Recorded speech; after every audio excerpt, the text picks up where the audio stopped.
So first things first. So what are we seeing? Well, I think since we saw each other last time, right? We were a little bit higher, so we got down a little. We are seeing Bitcoin at 39,000, down 0.9% over 24 hours. Solana at 82, down 1.8%, and then DOT 1.4, and Ethereum 4%, right? A little bit is taking, Ethereum is taking a bigger dive.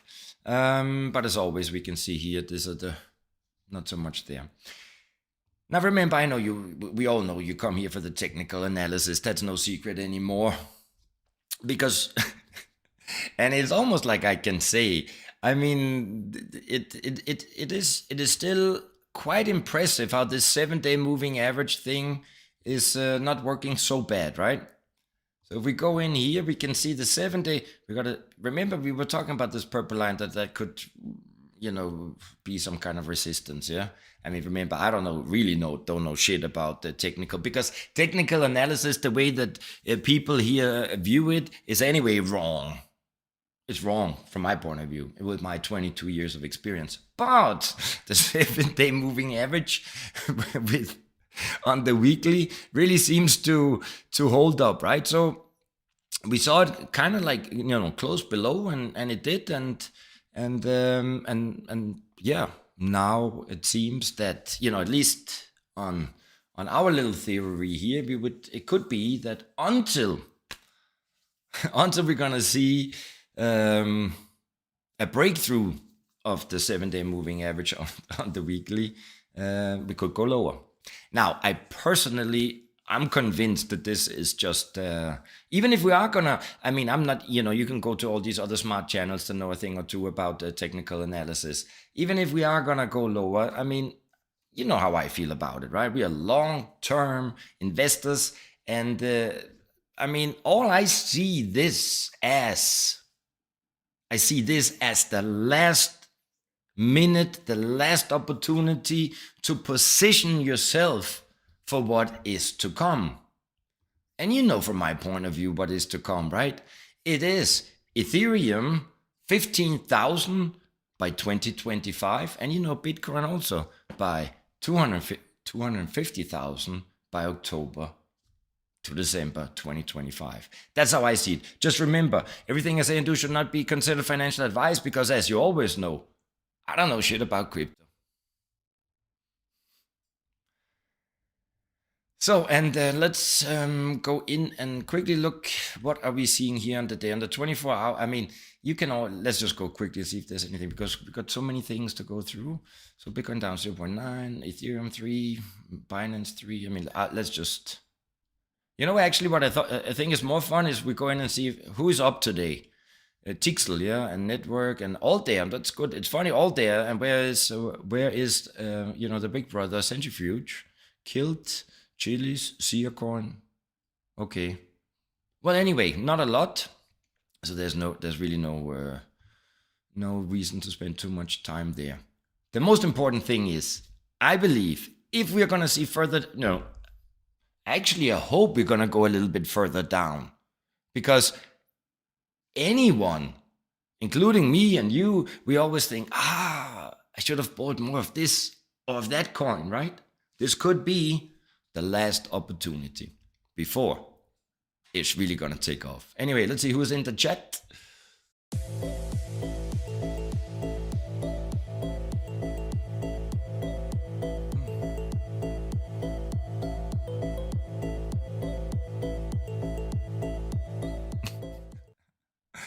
Oh, so who is here? I can see Ron Jeremy is always here. Does any of you actually know who Ron Jeremy originally is? And we got Yui. How are you doing? Good to see you. David is good evening. Good to see David. And we got, of course, my soul brother Shahid Hamid. We got Vex and Ansar Hamid and Blockchain Bully and Markus Twickenberg. And it's already late in Austria. 23, I'm staying awake just for the best. Markus, geh schlafen. Den Schlaf hast du dir verdient. Und ich denke, du kennst dich sehr gut aus. Anyway, Marcos, I'd say he should sleep. It's not really worth waiting up for me. And we got, Blockchain Bully is as I said. And we got Sandra. Nice to see you. And I can see we got some new ones. Andrea, Chicarise, it's if I got that many things to say now, maybe that's because you're late, bro. Yeah, well, I am late. That's just who I am.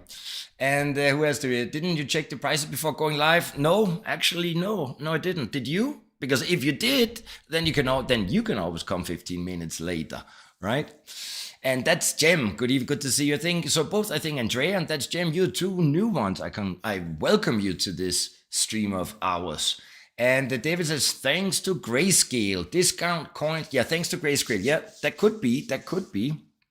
And what is vexing? The hedge dog? Sadly, I do. Then Andreas Chicago said, what's the point? Anyway, knows when to enter and exit the market. And that is true. Welcome to the show of number 1. It might be boring at times, but one thing I can guarantee you, if you have followed my strategy, you wouldn't need any other channels. Modesty is my second name. Anyway, let's get going because there are some things that I want to get through. Here. CBDC regulation. For those of you, I mean, that was the main part what we were talking about, I would say, end of 2022 and 2023. However, this is important because when we go to the big regulatory, not even bodies, but, the BIS, the Bank for International Settlements, which is the mother of all central banks, when they announce something, we all know that the pigeons, we all know that the sheep, they don't look at the news from the Bank of International Settlements or the IMF. We do, right? And that gives us a very clear indication of where the future of finance is heading.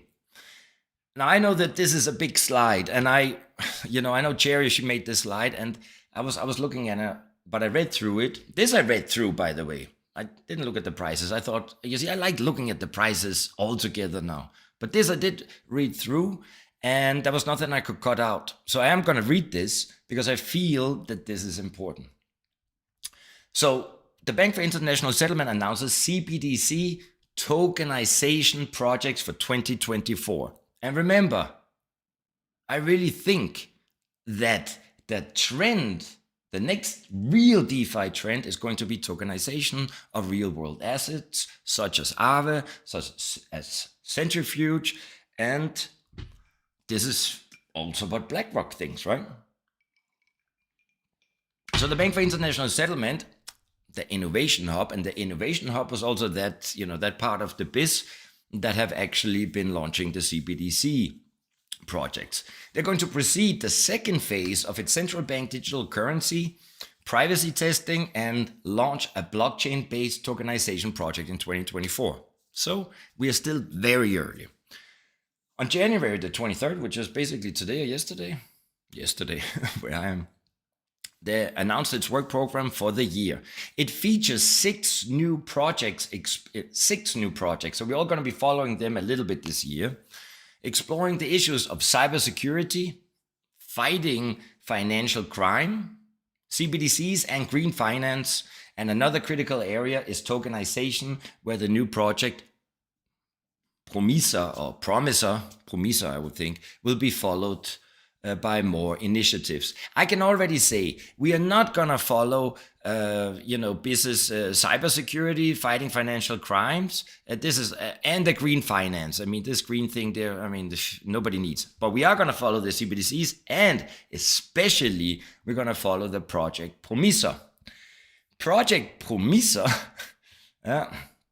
which is a collaboration between the BIS, the Swiss National Bank, and the World Bank, aims to build a proof of concept of a platform for digital tokenized promissory notes. That's why it's called Promiser. Promisor notes are the traditional debt or financial instrument legally protecting the obligation of one party to pay a determinate amount of money to another at a certain time. According to the BIS, most promissory notes, which play a prominent role in the financial systems, are still paper-based. The BIS hopes to conclude this proof of concept by early 2025. And do you see, it also makes sense when they are talking about early 2025, right? And what did I say before? I believe we're going to see the new high of the third cycle, not in the beginning or early 2025, but by the end of 2025. And, it kind of like it all comes together if you look at it from that perspective. So let me just, 1 second here. I cannot find this here now. Just look at, there we go. Okay, so the next slide. So now we got the, the regulatory, behind us. Let me just see. So cryptocurrency news. Let's start because there's some. Okay, let's first go into the ETFs before we get into the coin related news, because there's some good coin related news. They're more exciting, perhaps. Now, I'm not going to talk long about the ETF because, this has been the biggest thing for, the last 2 years and is finally there. But I do just want to just quickly some other observations. Now, we have seen billions of dollars flowing into the US spot Bitcoin ETFs. Okay, this is from Friday, but spot Bitcoin ETFs added 10,600 some Bitcoin on the 5th trading day. Now, what is it? Yeah, we all know that it got, approved on January the 10th. What, however, was interesting was that, as I said, this is from Friday, but BlackRock and Fidelity's Bitcoin ETFs are in the 4th and 5th position for weekly capital inflows across all US ETFs, trailing only the Vanguard 500 index fund ETF, which mirrors the S&P 500. So if you look at the inflow from that point of view, I mean, they were number 4 on the 4th and the 5th position. So I think that's remarkable. There's also, I don't know if, I was looking at it, there is this site where you can go in and you can track the ETFs and by volume. Let me just see. I don't know where I have it now. I will put it, if you can't find it yourself, then you can go in and look at, it's easy, just Google it.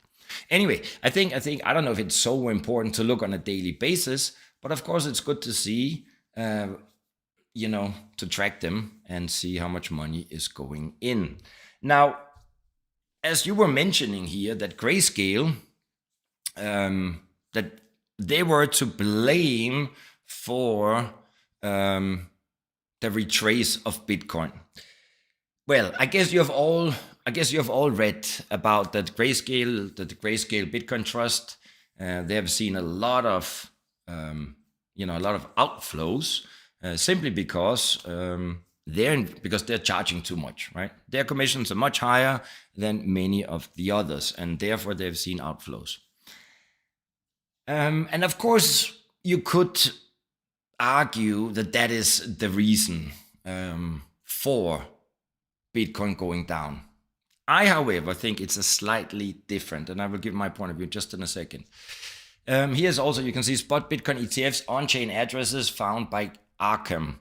So there's this blockchain research, go to on X, Twitter, go to @ArkhamIntel, and then there you can get the links, and then you can find the on-chain addresses for BlackRock, Bitwise, Fidelity, and Franklin Templeton. Now, what I wanted to, my point of view, why the price went down is a little bit different than what everybody would anticipate, and it takes a deeper understanding of liquidity, of demand, and what is it? Demand and the other thing, right? And supply. I'm gonna jump into our last live stream. Remember that I was saying that we are adding 2 new coins to our portfolio, right? If you remember correctly, we have been adding Pokédex and Pendulum. Why am I saying this? Because these are both 2 new coins that we are adding to our portfolio. And as you know, when I go in and I add this to Betty's portfolio, I go in, I buy, and it's impossible to go in and satisfy the demand that I have 4 Betty in one day if I want to go in and buy Pokédex and Pendulum. Why am I saying that? I'm saying that because I don't know how much, and from one point, we have a good family portfolio, but we're not that big investors, right? And when you think about it, Pokédex, that's going to be hopefully the biggest decentralized exchange on Polkadot within the Polkadot ecosystem. You would think that you could go in and you could easily, offload $5,000, right? Now, with Polkadot, I just want to show you here. I mean, this actually, you need to go in case you do want to buy Pokédex. Then what I did, we bought it on KuCoin and on Gate.io. There's simply hardly any volume, any liquidity. You want to pump in there $2,000-$3,000? I mean, you can push the price up. So think about Pokédex and think about Pendulum is maybe a smaller coin, but still, I, as an individual who's representing Betty, is having problem to put in $20,000 into 2 coins that have huge market potential. So magnify that out and think about all the institutions that has like BlackRock, like Fidelity. They have so much money. Of course, they could just buy in one day, and then we would see Bitcoin at 500,000. So what I think that they are doing, I think it's it's this part of manipulation where they are playing and manipulating the market, and where we are seeing it first go down. Everybody thought, it would be a clear it is fundamentally a clear indication and the best proof of recognition that we have gotten so far. The SEC approving Bitcoin ETFs. And of course, a normal new investor would anticipate that the market is gonna, go up and would have the same effect that we saw 2 years ago when Elon Musk was buying Doge. Basically, what I am trying to say, I am more confident than ever that the future of finance is being built on the blockchain. But this trigger, this rocket that's going to take off, like we saw in the last cycle with Elon Musk buying Doge, is yet to come. And that's why I think it's a good thing to position yourself now. I hope that made sense. The last thing we can also see here, Hong Kong, they could debut their spot crypto ETF by mid-year. So that means Hong Kong is also following suit, and that's a good thing. And then let's get into some crypto news. I just need a quick sip of my Bahama Mama. Bahama Mama. So here we're going in and we're going to talk about some coin news. Metis. You know that we've been buying Metis, and we've been also participating in providing liquidity on NetSwap, and you know how happy we've been, especially VEX. 2 pieces of news. The proof of stake sequencer pool has now been launched, and they're offering a community testing. So Metis DAO, technological innovation and ecosystem expansion, and this is fantastic news. The introduction of the groundbreaking hybrid roll-up architecture by Metis marked a critical milestone, bringing together optimistic and zero-knowledge proofs to maximize transaction security and scalability. This innovation positioned Metis at the forefront of Layer 2 blockchain technologies. Now, so from my point of view, because obviously we do have a few Layer 2 protocols, right? We got Polygon, we got Optimism, we got Arbitrum, we got Base, we got a few.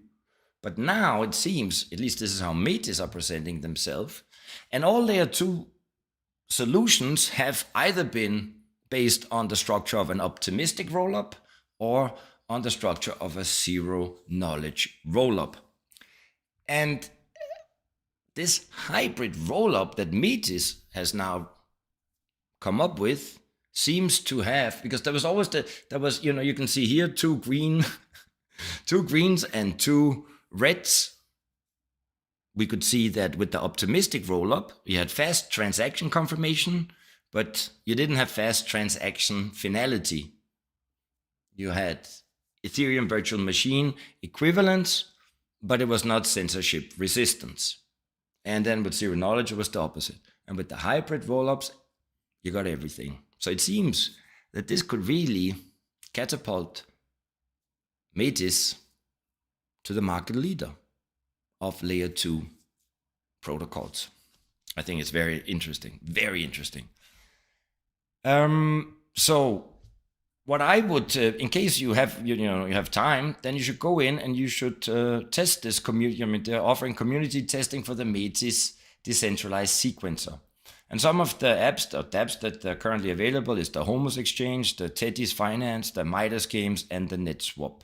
Now, you all know that we have already participated in it. I mean, not even, we participated in the launch of NetSwap, and it has made us huge gains. But anyway, so we have already been trading within the Metis ecosystem. But here you can go in and you can get a test account.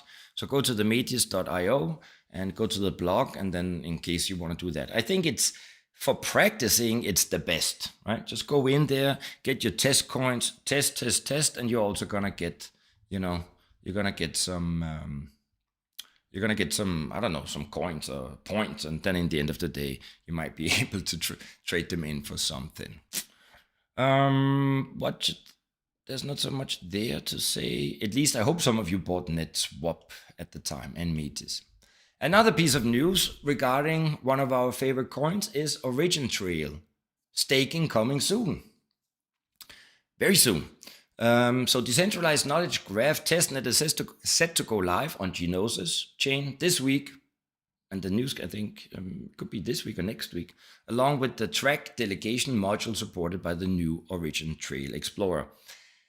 I mean, this is also very, you can go in, if you don't hold any Origin Trail tokens, then it might not be so interesting. You know that we are holding, we are going to participate, we're going to be happy staking.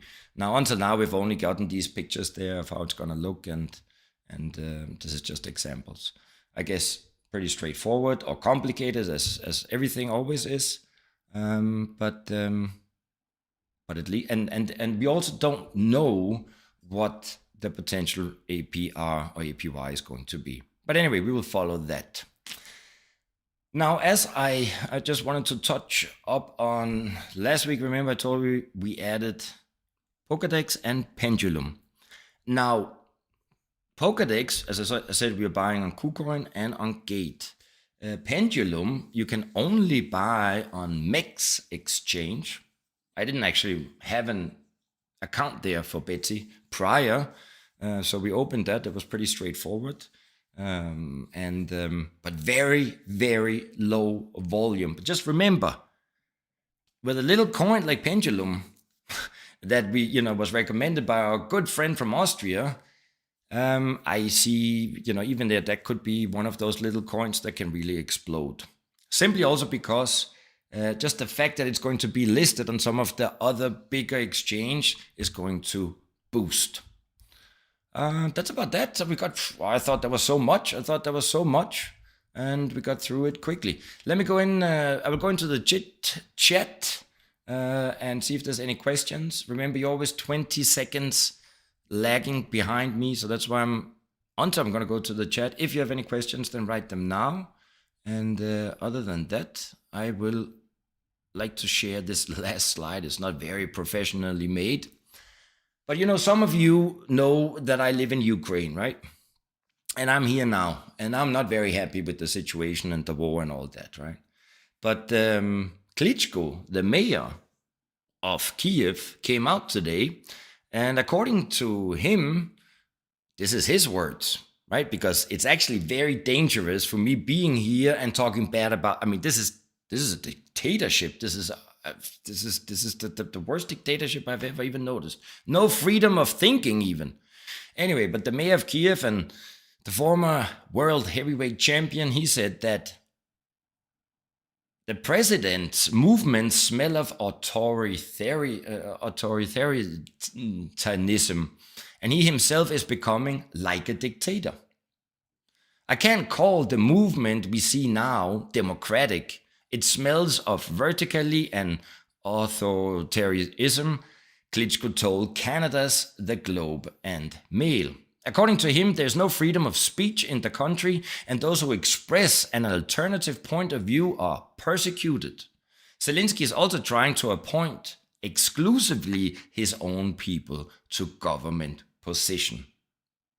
And since I'm not really allowed to say anything else than I love Zelensky and he's the best president we ever had, I'm gonna let Jimmy Dore put in another word of perhaps what I also think. So there you go. There's your piece of shit Ukrainian president who everybody still thinks is a hero because they watch the news and think it's real. Congratulations, you dumb fucks. There we go. So let me know if there's no questions. You're saying we should buy Doge. That's no. You see, no, first of all, I don't advise anything, basically, right? I don't advise anything, or not one particular thing. We have been riding the Doge coin, we already, that is kind of like, I find it's a little bit behind us.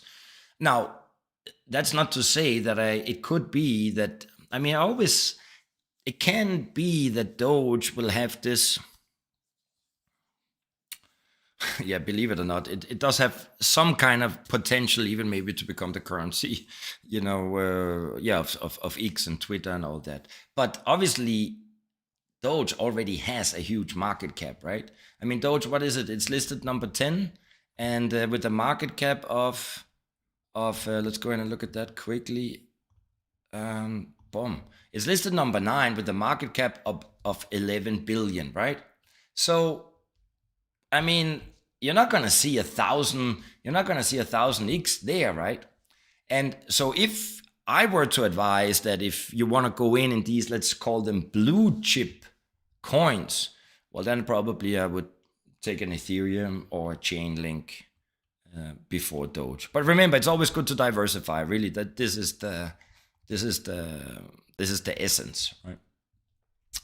So, what do you say? That's your vielen Dank. Are you living in Austria? No. I don't live in Austria. I live in Ukraine. Number 1, you never. Thank you, Blockchain Boy. Thank you. You're saying we should. So that's it. There was a great piece on Redacted today about the Ukraine ministers being replaced by. Oh yeah, I gotta look at that. I'm gonna look at that when I am gonna have dinner. Fucking love you talking about the actor president. Cool. Thank you. I like Doge for the Elon effect. Never described directly on Doge. I like it. My, for example, is like 1,000 XT to be. Yeah, I can. Yeah, it has potential, but in the end of the day, Doge was good. We were rolling the Doge. How long have you been holding Doge? That's really the question. And I think that's about that, right? I thank you all for coming. I think that's it. I don't have anything more to say. I'm happy we got this over with today. I think we got some good news. And the only thing I can say is the market is about to take off and things are just more fun. It's much more fun, I find. And, there's a little bit more staking here and a little bit more staking there. And, with the stamp of approval and money flowing into the ETFs, what more could we be asking for? What more? I wish you a lovely Tuesday evening. And hopefully I will see you tomorrow. Thank you for being here. I love you. And don't forget, you are number 1.